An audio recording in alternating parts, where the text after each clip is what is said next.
This is Timothy Powell. Increasingly, we're relying on video conferencing with our clients and with our coworkers. So there's some important things that we need to try to learn to do as skills in order to make it a more interactive environment, to make our clients feel more comfortable, to make our other staff and folks who are working with it feel more comfortable. The first recommendation I have is stop trying to do video conferencing from your laptop computers. And the first problem with a laptop computer is that the way that the camera is positioned, people tend to work on video conferencing on their laptop by looking down. So they're looking down from the cameras up above, and they're looking down from the screen, and you have this impression that they're sitting reading a book or doing something instead of actually looking at you in the face. So it's very important that you have that face presentation.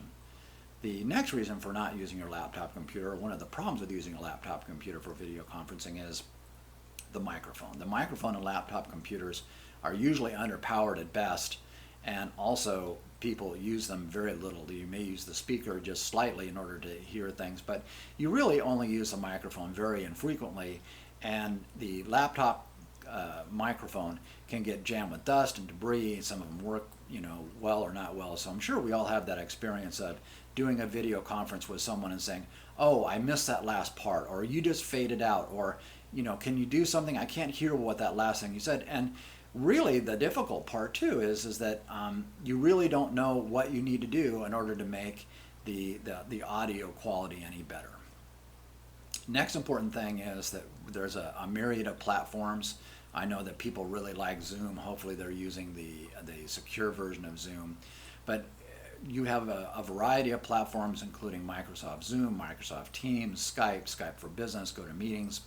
And we can't dictate to our clients what platform they're going to use for video conferencing. So the other important thing with being flexible about the platform is you have to learn the basic controls of the major platforms like Skype or GoToMeeting or Microsoft Teams. You need to know how to mute yourself. You need to know how to share documents. You need to know how to share your screen. And you need to know it in all of the different platforms, and you need to know it well enough that however you're sharing information with your clients, that you can help them easily to do things. So if you need to tell your client to mute something, or if you want to share your screen and you need to have them take control of the screen, you need to understand well enough how to do that to easily walk them through the process. Next issue with video conferencing is lighting. You don't need to have anything really fancy in terms of lighting, but it is really important in terms of lighting that you have a light that goes behind your camera. So it's not important getting light behind you, but what's really important is getting light behind the camera in order to illuminate your face to make you look a little better.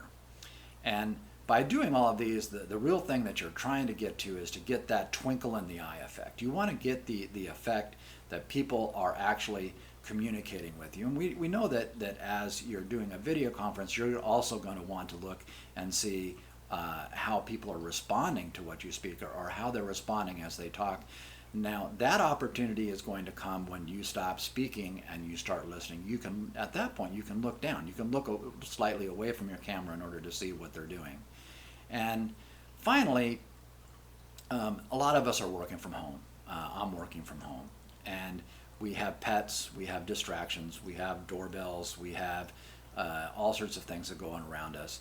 We really want to give our clients and our coworkers the impression that we're taking things professionally. So if you have a dog like mine that makes a lot of noise, before you start a call, or when you have an important video call, put them in the backyard.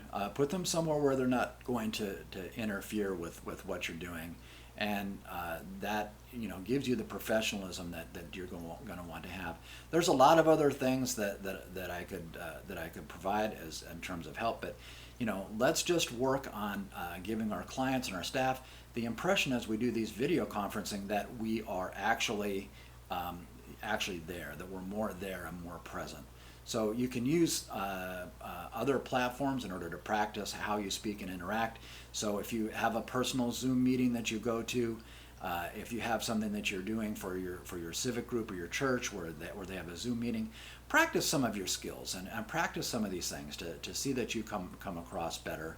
And look at this as an opportunity. This is a real opportunity to change the way that we can interact, where we can make our clients and our coworkers feel like we're connected even when we can't connect immediately. So with that, best wishes to everybody. Stay safe.